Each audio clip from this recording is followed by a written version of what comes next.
Hi, everybody. Thank you for coming back to Living To Do's review of Kandi and the Gang. It's going to be episode 2 called Family Recipe for Disaster. A very fitting title. Before I get started, I'd like to ask you to like, share, and comment on this video and subscribe to this channel. And also, you can find me on Fanbase, the new monetized app that is out there. You can find me on Fanbase under the same name, Living To Do. So let's get started with the review. I have to say, I love this show. I'm having a lot of fun with it. The characters are interesting, but I think OLG themselves, the old lady gang, Aunt Nora, Aunt Bertha, and Mama Joyce, they are the best part of this show.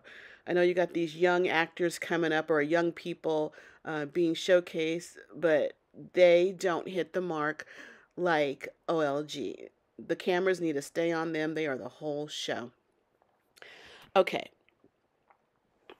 so first let's get started. We learn more about the people that are on the show. We learn that cousin Patrick, Kandi's cousin, is the parking lot manager, and he has a girlfriend named Safari. And cousin Melvin is 30 years old, and he went to culinary school paid for by Kandi. They show Todd getting on his back. He seems a little too hard on Melvin, or so Kandi thinks so. She thinks that he is, and Kandi loves Melvin like a son, even though it's her little cousin. Um, they're he is like her son. Both Melvin and Patrick, they're cousins, and they live together. I understand they're Aunt Bertha's grandchildren, I think they are. We also learned that Dom Unique is going out with Brandon. They had their first date. Brandon, I thought, looked very nice on his date. I love how his clothes fit him. I love the style of clothes. He just looked perfect for the date. Now, Dom Unique, she looked ghetto. Um, she looked ghetto. But she's just, I think her eyelashes are too bushy. She needs to tone that down. Um, but Brandon seems to really like her.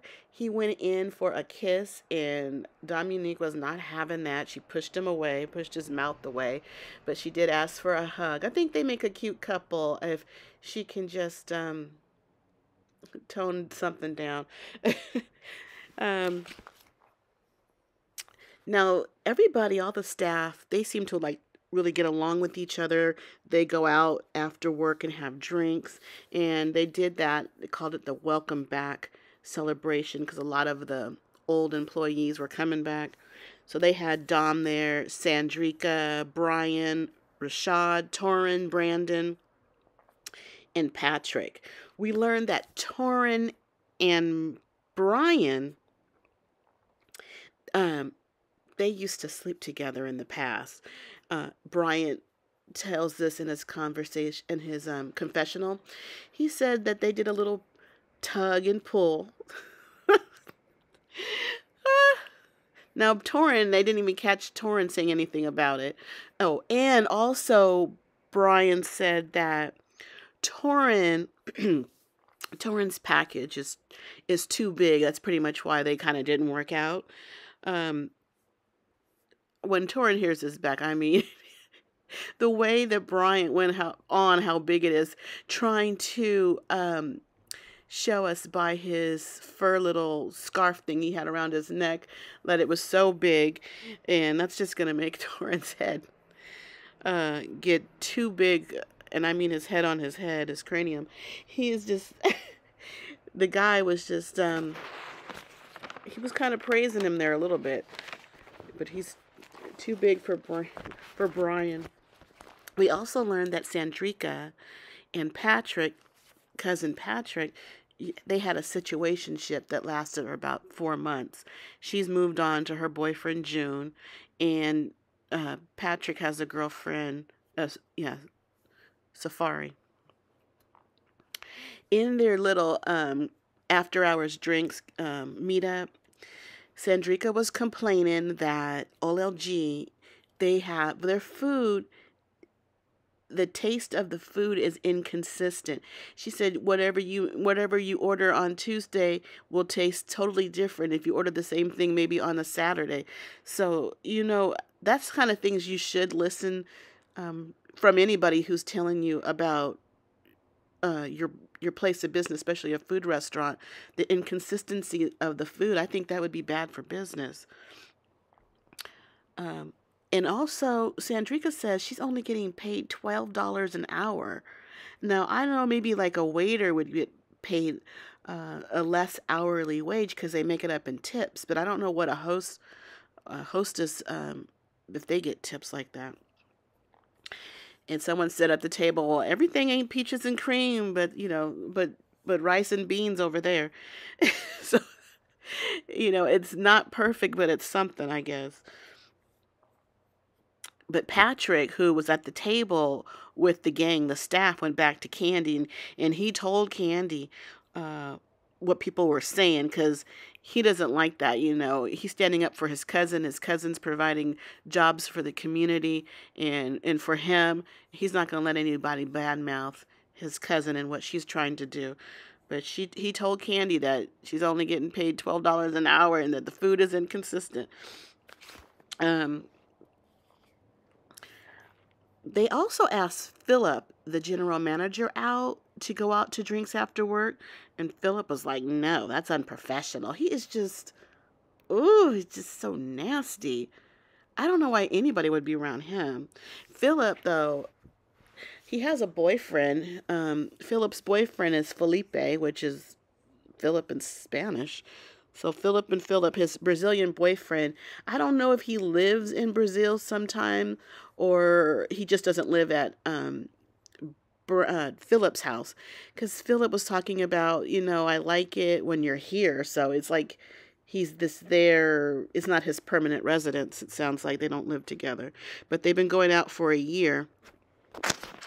And he's a cute guy, Brazilian, cute guy. He was speaking. He has an accent. And when Phillip was around him, I saw him smile, more of a natural smile. So there's a human being there somewhere. After that welcome back celebration, night out for drinks, Tauren met up with Don Juan on his first day. Don Juan's not a fan of Tauren because Tauren left the company unprofessionally. So he's not really expecting much from Tauren. While Tauren was there, he was measuring out the event space. And in the space when he went to measure it was Phillip. Phillip wanted him to have a little meeting, and unbeknownst to Tauren, he was having a meeting with the general manager, and he continued to kind of do his job, and the general manager wanted him to sit down and talk. It just, the meeting was awkward, and I think a lot of it was Phillip's fault, because he's just not a people person. And so he was going to sit on a chair. Tauren was going to sit on a chair opposite of Phillip, and he goes, can I sit right here? And Phillip said, do I have to tell you verbatim what to do? And I'm like, dude, is this how you meet people for the first time? Your first impressions are not good. Every time he encountered somebody for the first time, their first impressions of him, you could tell on their face, was like, ooh, what is with the stink attitude? It's just, they were just awkward. Tauren was telling Phillip a little bit about himself, and Phillip in turn asked Phillip to tell him a little about himself. And Phillip was like, I don't have to give you my resume. Your job is based on what I think of you. And it was like,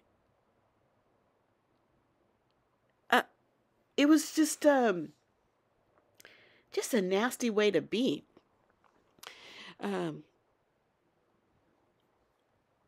Also,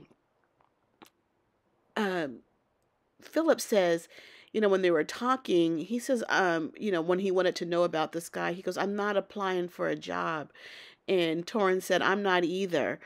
And he goes, basically, you could take that up with Kandi. You're not here to hire me or fire me, basically. And I think Phillip was trying to set the tone with Tauren, and Tauren was like, no, I'm not going to allow you to do that. Apparently, he was already hired by Don Juan, gave him the job over the phone. He had the job, so sitting down, he wasn't interviewing for anything. He had the job, and he was starting on day one what he does, event plan, and the structure had changed, so he went to measure it. He didn't even know he was having a meeting with you. And you said there was no meeting set up. It's just, Phillip has a stank attitude. Just because you're stern, you have to be more relatable and just more pleasant. Even not relatable, just a little bit more pleasant. A lot more pleasant. Anyway, I thought Tauren did a real good job sticking up for himself. He didn't take his crap for nothing, and I like seeing it. I think the way he did it, too, was good. He wasn't violent. He wasn't loud. But he just said straight out what was what, and I thought he did a good job. Anyway, the best scene out of the whole show was Kandi and her family. Apparently, there's some bad blood between an ex-employee named Kim, who's also Kandi's cousin, and I believe Aunt Bertha's daughter. She was working at OLG at one point in time and got mad, apparently, and wanted to leave in the middle of her shift. And she screamed out to the other staff members, I'm leaving, who's coming with me, type of thing. Mama Joyce was mad, mad, mad. And they got in a heated fight, apparently. And there's been bad blood between Mama Joyce, Kim, and Aunt Nora. So Kandi's idea is to bring the family together to have a sit down to discuss it. It's basically a family intervention, which she has her cousin Weenie there, who I guess she says is the glue to the family. Aunt Bertha's there, Aunt Nora's there, Kandi's there, and Aunt Mama Joyce is there, and cousin Kim. And they're trying to air out what happened between them. And, I know Aunt Nora jumped up, stood on her feet, and was trying to yell at Kim what was according to what she thought happened. And Kim tried to defend herself, saying, what she said, she never told other people to come out and leave, walk out on the job with her. And she was very calm in how she was saying it, like how she reenacted it. You knew it wasn't that calm, because if you want to leave your job in the middle of your shift, you're mad. So I could see you yelling back at somebody else to come with you, because I don't think she didn't calmly walk out. I think, she was overworked and frustrated, and I could see that, got loud with somebody. And I could see maybe she did ask others to join her in the walkout. Well, Mama Joyce said, you get the M out of my kitchen. And Mama Joyce said she never said that. She never claimed it wasn't her kitchen. She never claimed that. And Aunt Nora, for some reason, took it worse than everybody else. And when she stood up and was talking down to her niece, Kim, she was just angry, and she's just too old to be that angry. They had to have people step in front of her. It was what she was saying and how she was saying it in her anger. And the whole time, Aunt Bertha was sitting there quietly. She just wanted everybody to get along. Oh, but that's where the show is. That is the whole show. Trying to figure out this family drama that's in the family. And Aunt Nora and Mama Joyce. Oh, those girls. I know when they were, those old ladies, I know when they were younger, they ran the streets. Their attitude. They're like gangster in their 80s. They're just so cute. And after they broke up that heated argument, um, they said, Kandi thanked everybody for trying, and that there was food. There was going to be food, and they went to the kitchen. They bought food. It was chicken and sub sandwiches, and they all calmly walked to the kitchen to get some chicken. And I guess chicken makes it all better. It seemed like to calm the whole thing down a little bit. But later, the show ended, and that's great. But if you Speak on It, and you should watch, after you watch the show this week, watch Speak on It, Kandi's show that she has. She interviews people from the show. And so this week she has OLG there, Mama Joyce, Bertha, and Aunt Nora. And when Kandi brings up this issue about the intervention, the family intervention, it gets heated once again. Aunt Nora is so mad. She's so mad. She's sitting on the couch being interviewed, but she don't want to hear about the subject no more. It's a sore subject. Apparently, they didn't hash out everything like they thought they had, or like we assumed they did on the show. We thought the chicken took care of it. Aunt Bertha was mad. Apparently, she had her purse right there. She got her purse, got up and walked away, and would not come back to be interviewed because of this subject about her daughter walking out on her niece's restaurant, and her sisters are still mad about it. You could see Mama Joyce trying to hit Aunt Nora's leg during the interview, like, leave it alone, leave it alone. Oh, they are still heated up. The facial expressions, I mean, it's so real because these ladies are not acting. They are just real country ladies with their feelings, and I'm sure they're stubborn. And Speak on It was better than the show. So that's why I just really recommend that you watch Speak on It, the after show. It was so good.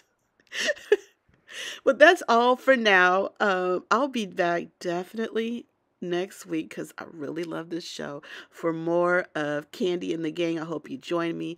Again, I would like to ask you to please like, subscribe, and comment on this video. Subscribe to my channel. And you can also find me on Fanbase, the new monetized app that is out there. Fanbase under the same name, Living to Do. And that's what I got to do. I got to go because I got living to do. Thanks a lot. Bye.